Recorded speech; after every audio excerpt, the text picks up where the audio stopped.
As was said just before, day 2 is when you get into reality, and brainstorming with Shubhankar, I emphasized the subtitle of my talk, which is a call to action. The first part is challenges to civil society in the age of populism, but I intend to spend relatively less time on that and more on the path to action. And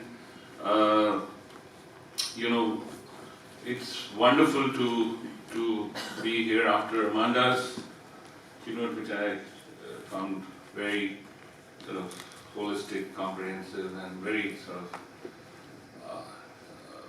forward-looking, optimistic, and yet very sort of look the problem in the eye description of the situation. And I was very lucky to be here in time for Esther's talk, and indeed, Esther. So after listening to it, I thought I would use the framework you offered, learning from the young, which is what it should be, the millennial event, millennial style of going forward. So it so happens that what I want to offer is actually a design of a new resilient civil society, and therefore why not use design thinking. So I'll make an attempt. You can let me know whether I made it or not. Nevertheless, since my title is Challenges to Civil Society in this Age of Populism, we may want to spend 1 or 2 minutes on what does populism mean to any one of you. Anyone would like to volunteer? Simple answers to complex questions. Simplifying beyond what is actually possible. It was Einstein who said, make things as simple as possible. Any uncle can tell you that. But it was Einstein who said, make things as simple as possible, no simpler. Which means that you've got to recognize complexity, and if you oversimplify, then you get, you get a good feeling and you get populist. What else? Any other? It's emotional. It sort of, it sort of appeals to your emotions, and often more the visceral emotions, sort of your instinctive, and often the visceral emotions are the ones as we get socialized, we tend to suppress. So emotions like anger, hatred, which are the roots of violence, all of that get privileged, in the world of populism. In a sense, we are living in a very uncivil society, and the role of, the role of civil society is, in a sense, to restore some of those values. What else does populism? Polarizing people, polarizing groups. Right. And is there a thought behind that? Why do populists polarize? If they were truly populists, they would want to be popular with everybody.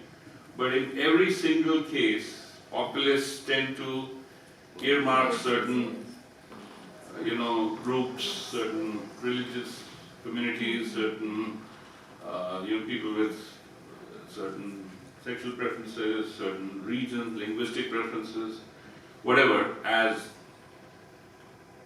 that's not done. They're bad. So why is it? What's the calculus behind that? Focusing on the majoritarians.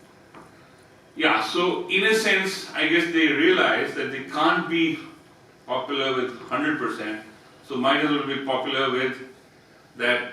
You remember the diagram that Esther drew? So the middle of, what's between, so if that was a normal curve, then you leave out x bar plus 2 sigma on this side and x bar plus 2 sigma on the other side, and you just take what will be about 67%, you know, and that's good enough to get you electoral majorities, you know. So, so we heard oversimplification of complex problems, we heard polarization, we heard use, in some ways abuse of emotions. What else?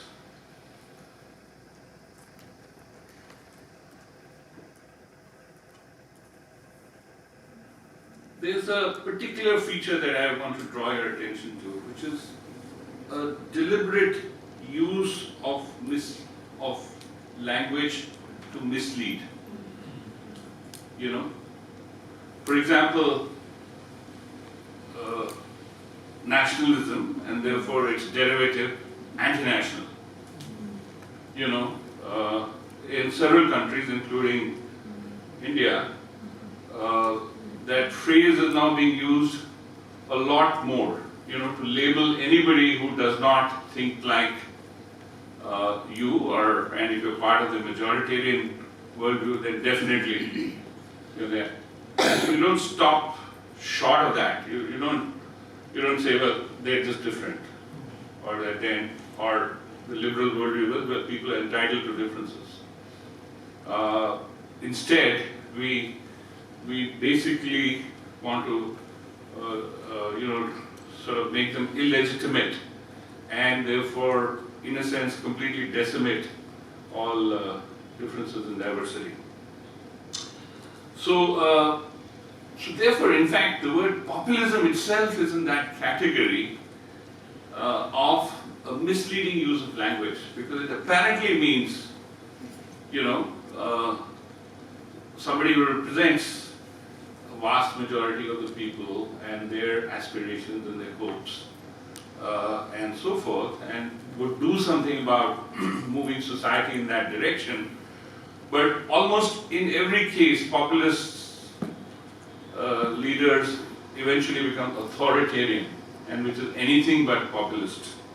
You know, it's certainly not democratic, but it's not even populist. And therefore, you know, in a sense, it's living up to one of its own features, which is deliberately misusing language.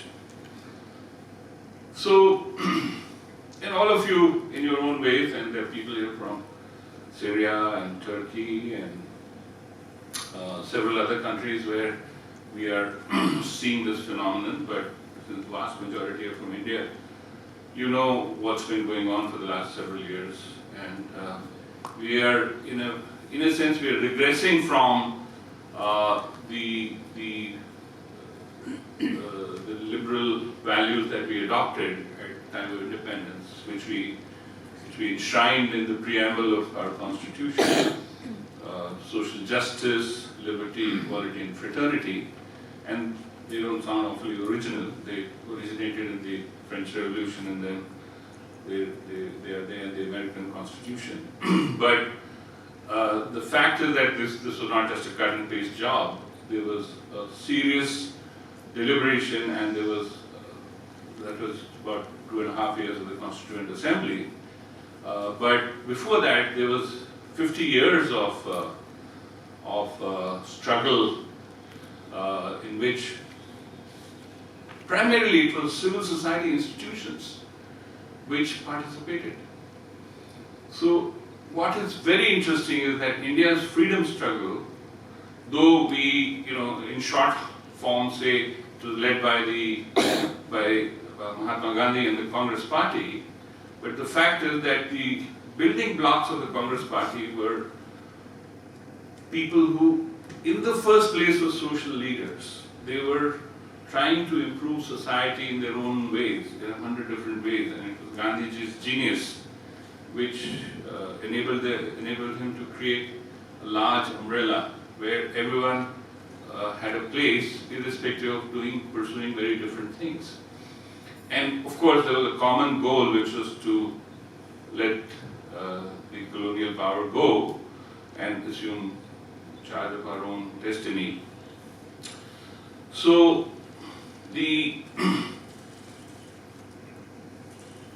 those ideals we have significantly regressed from. And that's true in several other countries. It's happening. The United States seriously makes you wonder whether this was the land where, in a sense, democracy first flourished, as a full system of self-governance. So, what do we do about this? I maintain that civil society was the primeval formation. If we go back to the time when we were savages and came out of the forest and started living around agricultural land and started making villages and then towns, the first set of institutions were really the family, the clan, the tribe, the neighborhood. These were all civil society institutions. Subsequently, we also had to learn to exchange things and do it in a trustful, systematic manner. So institutions of the market emerged.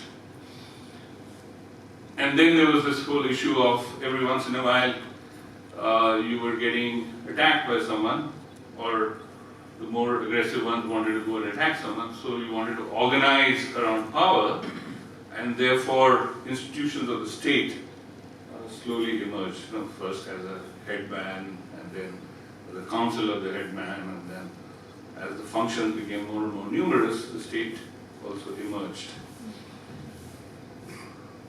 Unfortunately, over the last 300-400 years, the state became the overweening set of institutions, and civil society institutions were kind of left in the kitchen, so to say, to take care of children and so stick to the knitting kind of stuff.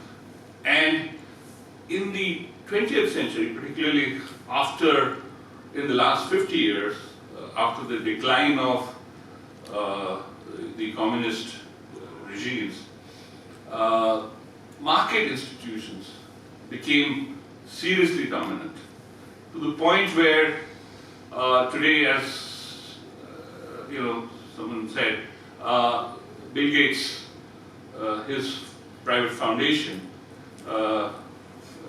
has more money than BMZ. BMZ is the German finance ministry. So, and the Gates Foundation, though it has a board and it puts out an annual report and all of that, but it's basically not democratically accountable. And we have, of course, many questions about whether BMZ is, but it's far more democratically accountable than the Gates Foundation. So, what do we do in this? And this is where I want to take Esther's 5 elements of. Basically, we need to design a counterpoint to populism. To me, that is the single most important challenge, because the state has become, sort of out of control, and market institutions have also become out of control. Amanda gave examples of both some new generation ones as well as we all know about the older generation ones, which had enormous resources and were not accountable to their home state governments and eventually became kind of multinational vagabonds, So, so we need a counterpoint to this from civil society. We need to reclaim the fact that we were the primary institutions of society. And we need to do that first with empathy. Empathy with whom? With the common people, with the masses, with the people, the populi and populism. And so let me sort of try and use the technique that Trang just taught us. Trang, are you here? Oh, you're right in front of me, right? So I can't see you. Which is create a persona. So the common masses are, first of all, if you go, the ideas of yesterday are realities of today, the ideas of today will become realities of tomorrow. And I like the gap between those two statements. We are in the gap right now.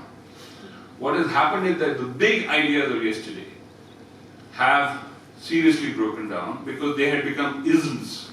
So for example, the whole liberal, democratic, socialist idea, those who are from Germany know what's happened to social democrats. It's unbelievable, The Alt Party is getting more votes. 30, 40 years ago, communism, which seemed to be such a dominant ideology, it kind of broke down. In the Soviet Russian Empire, of course, it broke down completely. But even in China, which has adopted what they call, market-based dual system. So it's not really what the original communist idea was. And capitalism, which was celebrating victory to the point where a man called Fukuyama in the 90s wrote a book called The End of History, because his point was that Marx and Hegel were wrong because they believed that history is always going to proceed through thesis, antithesis, and synthesis endlessly. And he said, well, they can rest their case because now capitalism with liberal democracy is right, and that's the end of history. Well, it took only 15 years for his book to come apart. It took only 15 years after that book came out that largest banks of the world, Citibank, RBS in the UK, ABN AMRO, even Deutsche Bank to some extent, many of the Swiss banks, all had to run to the mother state, and get survival doles. Some of them came back, some of them went under, like Lehman Brothers. But basically, since 2008, there's been a crisis of capitalism. So the three isms, which were the embodiment of the main ideas of our time, have broken down, and they've not got replaced yet with any functioning ism. And so, those of us who are sort of intellectuals, that is the university professors or whatever, or basically do thinking and writing, according to me, the biggest task for them is to build the new paradigm of ideas which hold consistently together and sort of create the way for the future. It's not just a critique of the past, it's not a lamentation of the present, but it's a path to a desirable future. The second is, there are three big crises that the masses face. The first one is social, all the way from a mental health epidemic in several countries and cultures to the rise of intolerance to the point where it's becoming okay for the President of the United States to just say all kinds of things about anybody, anytime, and say it on Twitter, which is like universal. There's, of course, the economic crisis. It was alluded to yesterday. On the one hand, massive concentration of wealth, and on the other hand, millions living a subhuman existence. And this is when we know that we have the resources, the knowledge, the institutions, the technology to ensure that everybody in this planet and more can have a basic decent life. The third, of course, is the great environmental crisis, which the so-called Homo sapiens have brought upon this world to the point where now Mother Earth is hitting us back with all kinds of things, tsunamis and more frequent hurricanes and droughts and heat wave in Europe and all of that. And the third element of this, I'm still empathizing with that common mass, is what I call 3 levels of anxiety, because this is how it goes. So I'm now trying to enter that person's mind. And the first level of anxiety, they're all about how do I relate to. The first level is, how do I relate to myself? You know, because my own self seems to be full of all kinds of contradictions, multiple desires and aspirations. There's a big gap between my aspirations, which have exploded, and my attainments or my potentials and my resources, which have actually become increasingly shrunk. You know. The second is, how do I deal with other human beings, starting from people right in my family, to my neighborhood, my wider community, my professional colleagues, my nation state, the world. How do I deal with human beings? How do I relate to them? And again, there's massive anxiety and confusion. Should I be empathetic with people who joined the ISIS? That's, you know, I'm sort of really stretching that point. But should I be empathetic with the man who, because he was in a hurry and suffered from a bit of road rage, brushed my car and abused me, and then drove away? You know, I'm sort of weird. And how much do I stretch myself? So this ability to deal with others is filling us with, or not deal with others, is filling us with anxiety. And the third is, of course, how do we deal with other sentient beings? I mean, in Buddhism, you know, and Jainism, two belief systems that came out of India, there is this belief that all of nature is full of sentient beings. In fact, in Jainism, even rocks and stones and water, they're all supposed to be sentient beings. And therefore, you know, the view that I need to relate to these in a mutually respectful way is increasingly getting challenged, because on the one hand, I use resources, I create waste, I'm locked into that lifestyle, and yet I'm beginning to become aware that I'm doing damage to my habitat.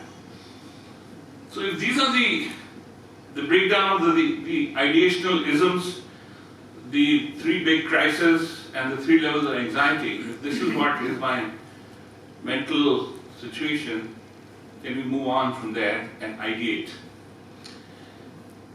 So, and I very much like the fact, Esther, that to ideate you said, don't go in the middle, go to the extremes. You know, get your ideas from places where you normally would not think of. So let me suggest 3 places, and I'm sure there are many more, where to look for design ideas of what new civil society should look like. The first is the internet. By the way, I'm an electronics engineer, that's my first degree. So I've lived through this whole last 40 years, you know, literally understanding technically what's happening and marveling at it. You know, it's incredible what's happened. Everything that was written in theory has actually been made into a product, and it's now worldwide. But think about the internet. It has some fantastic features which are very important for building the new society, civil society. First of all, the internet is a network of nodes. So that means nodes are the things that sit in the middle of the network, but multiple nodes. It's not right in the center like the sun. It's not a planetary thing. But there's a network between the interconnections. But what are the features of the node? In case of every internet node, A, it can receive, B, it can transmit, C, it can process, and D, it has its own independent source of energy. And due to these 4 features, every node has enormous autonomy and yet becomes much more powerful by being part of the network than if it would be if it was a standalone node. Now, if in civil society, yesterday somebody talked about let's build horizontal networks. So the property of that horizontal network should be like that of the internet. And the other beauty of it is that if one of the nodes for whatever reason fails, its energy goes off, or its ability to receive or transmit goes off, the network continues. The internet is virtually indestructible. But every node, though every node is precious and improves the efficacy of the whole net more than just its incremental addition, every node is dispensable. And that brings me to the second place we should learn from, which is the world of biodiversity and the ecosystem. And if we see the world of nature, the world of man, there are two things that strike you. First of all, it's full of incredible diversity. And if you think about the maker, whoever, by whatever name you call it, or if you're very atheistic, randomness, if it brought us to diversity, why did it bring us to diversity? And the reason is that the environment is constantly changing. And if we were all homogeneous, then a single change in the environment could adversely affect us to the point where life could die, life could end. You won't just have end of history, you could have end of life.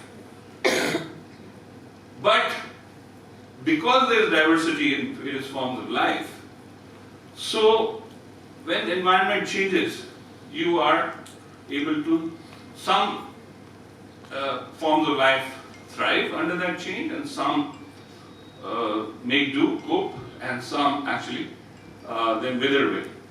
And that then creates the possibility of the next generation, the next type of biodiversity and ecosystem. But the other feature of the ecosystem is that everybody has a role. For example, if you think, oh, what are these microbes, these tiny creatures? We don't need them. We just need big, we need, sort of mammals. Try shutting off the microbes and see what happens to your body in just 2 days. So it doesn't matter what your size is, what your function is, but for the ecosystem, for the biodiverse ecosystem to work, everybody has a role. And therefore, to discard certain people, certain communities, certain proclivities, certain ideas is seriously damaging that basis. The third feature to note about ecosystems is that big fish does eat small fish. And there's nothing emotional about it. That is in the nature of nature. And it's really humanity which has not quite sort of reconciled to this part of the ecosystem and biodiversity, and we need to figure that out. Moving on, the third place where I feel we need to look for features for ideation is the spiritual world. Every tradition has its own spirituality. We have someone here from the Brahma Kumari movement, but all of you are familiar with the other Sufism in Islam, the Christian mystics, of course the Buddhists are sort of known for that, the Indian spiritual saints. There is a lot of human experience which is only to be understood at that level. And we try to deal with complexity without evoking that precious knowledge that is there already available to humanity, but we don't take it into our designs. So, having said this, then let's move to definition of the new civil society, the resilient civil society. And I'm saying that though we're all children of the liberal, progressive worldview, which came from Western Renaissance and all of that, but I think we need to say to ourselves, we probably have an overdose of rationality. We've elevated rationality to the point where it's become a religion. So we need to move from rationality to the next step, which is sentience. That is, we need to enhance our ability to feel, to sense, to be aware of the time, place, and people we are with, and use that to think about our way forward. And only then I think we'll earn the name that Carl Linnaeus gave us so easily, Homo sapiens. The word sapient means wise, but humanity in totality is anything but wise. And we move from the savage world to the rational world, great improvement, but we need to move from rational to the sentient before we finally become sapient. That's a full separate lecture and I won't go into that, but we need that as the defining feature of the new resilient civil society. So, now we need to go to the mock-up. You know, we got the idea. How do we? So first of all, I've already said, those of you who deal in the world of ideas, we've got to start feeding these things right at the school level. It has to be part of early childhood, that empathy is as important as rationality. That, you know, that there are other ways to relate to this world, which do not get quantified or are not amenable to logic, you know. And then by the time you get to the spiritual world, you realize that even the sensory world is not by itself complete. So the two bases of rationality, which is sensory perception and applying logic to that, are actually limited, though very useful tools. Then we've got to take the world of the state. We've got to seriously hold it accountable. We cannot put ourselves in the role of helpless citizens anymore. Politics is too serious to be left to politicians. And the exercise of power is too serious to be left just to state institutions. Now, we need to operationalize that, and in the case of India, I have a long series of steps which I don't have the time to go into. But I maintain that there was a great, even though I'm a great fan of the Indian Constitution, but after starting the preamble saying, we the people, it completely forgot the role of civil society. And as if the idea of India, the new vision of India that was enshrined in the Constitution, would entirely be done using state institutions. And that fundamental flaw has brought us to where we are. Whereas in the first place, we won our freedom through the work of civil society institutions. Finally, we need to hold the world of market institutions, market and capital institutions, accountable. How dare they use the aggregation of our surpluses, which is what they have. Remember, the world of finance and capital does not generate anything on its own. It basically aggregates. It plays on our notion that we want to maximize returns and we want to minimize risk. But the fact is that if we came up with different ways of aggregation, and some examples were given yesterday, crowdsourcing was one, there are other examples.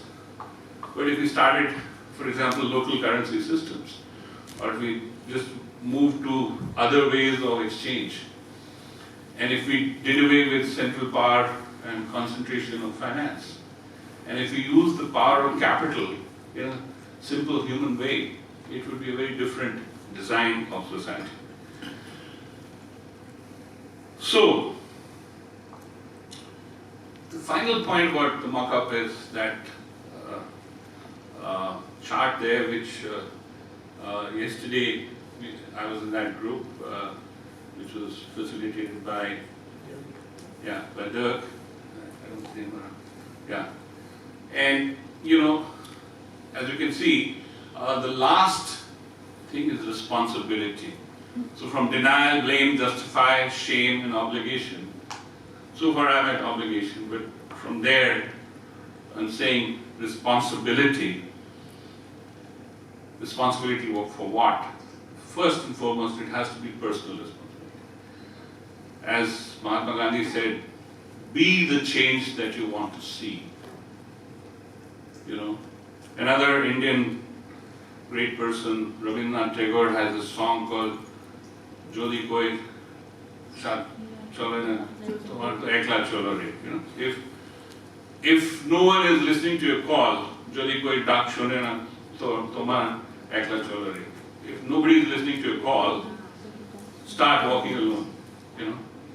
So we've got to take responsibility for ushering in these mega changes that I'm talking about. And the question is, am I only talking about it, or am I doing something about it? So I retired actually 2 years ago, and I've never been in politics, least of all, you know, in electoral politics, and yet I joined what is widely considered, though it is not, it's a not-for-profit foundation. I'm the CEO for the last roughly 2 years of the Rajiv Gandhi Foundation, which, as you know, is linked to the first family in the Congress, at least. And though my work is not directly political, but it gives me a lot of access and ringside seats to what's going on, you know, and to think and to ideate and to design what is it that we can do to bring about change at the level of the political system, you know, that would make things work. You know, one can say, hey, this is ridiculous. You can't even stand for a municipal councillor election and win. That's a different point.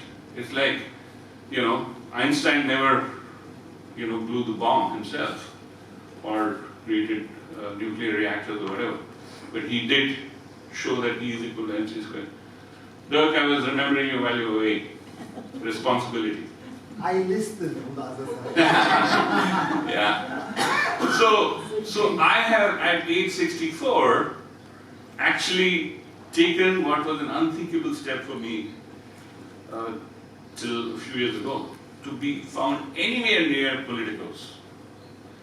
Now I want to be near, though not become a political myself. It's too late, and I'm not even inclined that way.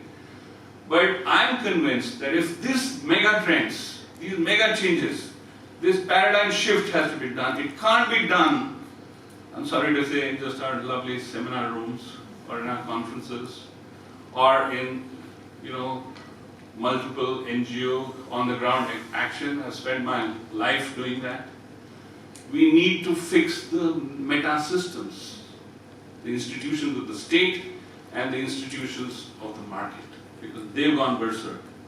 And to do that, we'll have to use politics. The politics in the Aristotelian sense. How do human beings decide how shall they live with each other in a civilized way? And therefore, I at least am in the pit. Now, you can choose your own path, but I'm saying that I am being responsible to it. Thank you.